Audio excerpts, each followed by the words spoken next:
Haleluya, haleluya. Ni mwalimu wa Biblia Tanzania, mwalimu nambari 1, mwalimu anayejua Biblia kuliko watu wote Tanzania. Tuko sehemu ya 7. Sehemu ya 7 inaendelea. Tunapokuwa tunazungumza kwamba hakuna mwingine anayejua Biblia. Hakuna anayejua siri ya Biblia, hata kama wapo wamefungwa katika mafundisho ya dini na tamaa. Tunakujaje?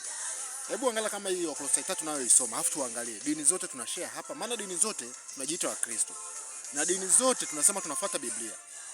Sasa tuangalie, je, ni kweli dini zote zinafuata Biblia au ndio vile vile ninavyokuwa nazituhumu kwamba ni dini za mpinga Kristo, ni dini za mapokeo, ni dini za wapiga hela? Hebu tuangalie. Tuangalie katika Wakolosai 3:1 inasema, basi mkiwa mmefufuliwa pamoja na Kristo, yatafuteni yaliyo juu Kristo aliko. Yatafuteni yaliyo juu Kristo aliko, ameketi mkono wa kuume wa Mungu. Yafikirini yaliyo juu, sio yaliyo katika nchi. Yafikirieni yaliyo juu, sio katika yaliyo nchi. Ukija kuangalia dini nyingi zinajenga ufalme wa duniani, zinatengeneza vitu vya duniani, zinataka ziishi maisha matakatifu duniani bila kutengeneza mwili ambao ni ndio hekalu la Roho Mtakatifu, ambao ndio madhabahu ya hekalu la Roho Mtakatifu, mili. Je, dini zote zinafikiria yaliyo juu katika Kristo alipo? Maana tunaona vilivyo vingi sana ni vya chini, vingi sana vinaongelewa vya chini. Inaendelea. Kwa maana mlikufa na uhai wenu umefichwa pamoja na Kristo katika Mungu. Kristo atakapofunuliwa aliye uhai wetu. Kwa Kristo sisi ndio uhai wetu. Ndio maana yu hai na sisi ndio maana tu uhai. Dini zote zinafundisha kwamba uhai wetu uko ndani ya Kristo. Kristo ndio mwenye uhai wetu. Dini zote zinafundisha hivyo. Sidhani kama dini ya Kisabato inafundisha hivyo. Sidhani kama dini ya Katoliki inafundisha hivyo. Sidhani kama dini ya Anglikana inafundisha hivyo. Sidhani kama Lutheran inafundisha hivyo, kwamba uhai wetu uko ndani ya Kristo Yesu. Na kama haifundishi hivyo, hawafundishi hivyo, mbona maandiko ndio yanasema hivyo? Sio kwamba mimi na ugomvi na dini, no. Sina ugomvi na dini. Na ugomvi kwa sababu wanadanganya watu, kwa sababu wanapotosha watu, wasemi iliyo kweli. Haya. Tuende mstari wa 8. Hiyo Wakolosai 3. Lakini sasa yawekeni mbali nanyi haya yote: hasira na ghadhabu na uovu na matukano na matusi vinywani mwenu. Msiambiane uongo, kwa kuwa mmeuvua kabisa utu wa kale pamoja na matendo yake yote. Dini nyingi ni waongo. Ni waongo. Kwa mfano, tukija katika dini ya Kisabato, wanasema Sabato ni ya Mungu na ni ya wanadamu wote, kitu ambacho ni cha uongo kabisa. Hebu tunapozungumzia kwa mfano, tuangalie kitendo kimoja. Tunapokuja kuongelea kwamba Sabato ni waongo, lazima tuje hapa kuwaona wa Sabato kwamba ni waongo. Ukiwaambia wa Sabato kipi kitakachowapeleka mbinguni, wa Sabato nakwambia ni amri 10 lazima ndio zitakazo kupeleka mbinguni, uzishike zile amri 10. Ukija kuzisoma zile amri 10, ukiwauliza hivi, ile mpende Bwana Mungu wako kwa moyo wako wote, ikoje? Anakuambia yeye ndio imejumlisha amri zile zote. Zile 10 zote zimejumlishwa kwenye amri moja, mpende Bwana Mungu wako kwa moyo wako wote, kwa roho yako yote. Hao jamani waongo sana hawa. Wa Sabato ni waongo sana. Halafu ni wapinga Kristo.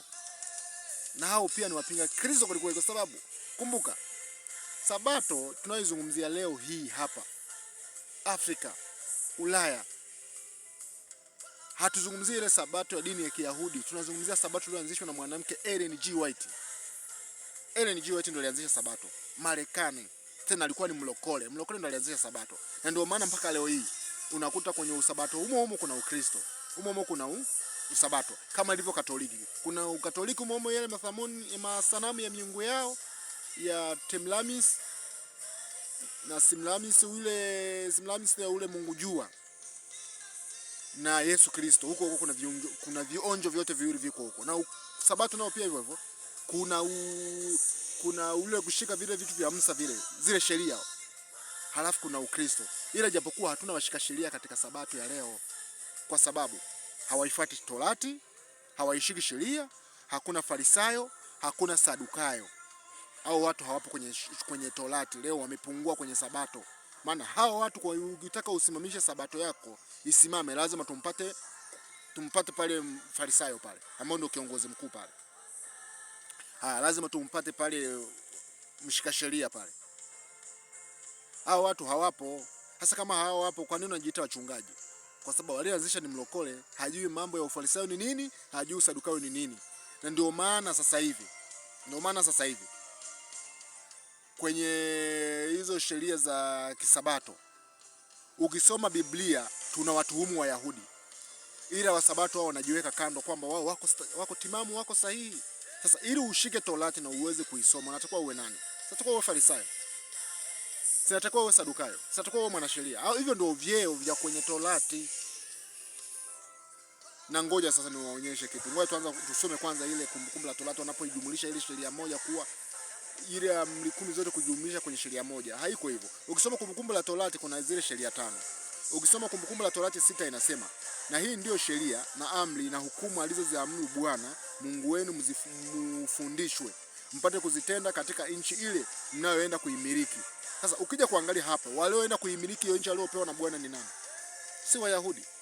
Sasa hawa Wasabato tulionao leo akina Ellen G. White, hawa Wasabato ambao wana jeshi lao, wao wamepewa kitu gani? Walichokipewa wao ni nini? Maana tumeona wako kwenye nchi za watu ambao si Wayahudi, wala kwenye hizo ahadi walikuwa hawapo. Tunapokuwa tunasema kwamba mwalimu wa Biblia Tanzania, tutakuwa tunamaanisha hawa ni wapinga Kristo, yani hawajui wanachokifanya. Yani katika waliopotea, heri afadhali hata Wakatoliki wanaoabudu masanamu, afadhali hata wa Mungu Baba, mashahidi wa Yehova, Waislamu, afadhali kidogo wanajua wanachokifanya kwenye imani zao, miungu yao, kuliko hawa wanaopotosha umma kabisa waziwazi. Hao wanamiliki nini? Maana kwenye Biblia kuna kitu lazima waidiwe. Kama sisi katika Yesu Kristo tuahidiwa uzima wa milele. Tunapomwamini Yesu Kristo, sisi tumeahidiwa uzima wa milele. Tumeahidiwa uzima wa milele katika Kristo Yesu, aliyeshikilia uhai wetu, tunayemtafuta, tunayemhubiri kila siku ni Yesu Kristo. Tuangalie sehemu ya 8. Kwamba je, wote tuna nia moja? Wote tunashare mamoja? Maana tunaona kuna mafarakano katika jamii zetu hizi kutokana na dini nyikuwa nyingi. Na dini zetu zote hizi kwa kuwa ziko nyingi hazielewani. Kama hazielewani na tunasoma Biblia, tunatoa ufunuo huo wapi? Na kwa nini tuna uwezo wa kuandika mapokeo yetu na kuwafundisha watu na kuyaamini? Mapokeo yana nguvu sana. Na mapokeo mara nyingi watu wayakubali kwa sababu gani? Kwa sababu hayana uvuvio wa Roho Mtakatifu.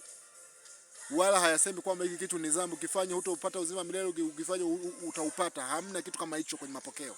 Ndio maana mapokeo yana nguvu sana kwa wanadamu. Kwa sababu wanadamu tunapenda dhambi kuliko kumpenda Kristo. Roho wa Bwana haimo ndani mwetu.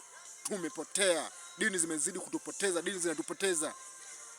Tuangalie sehemu ya 8.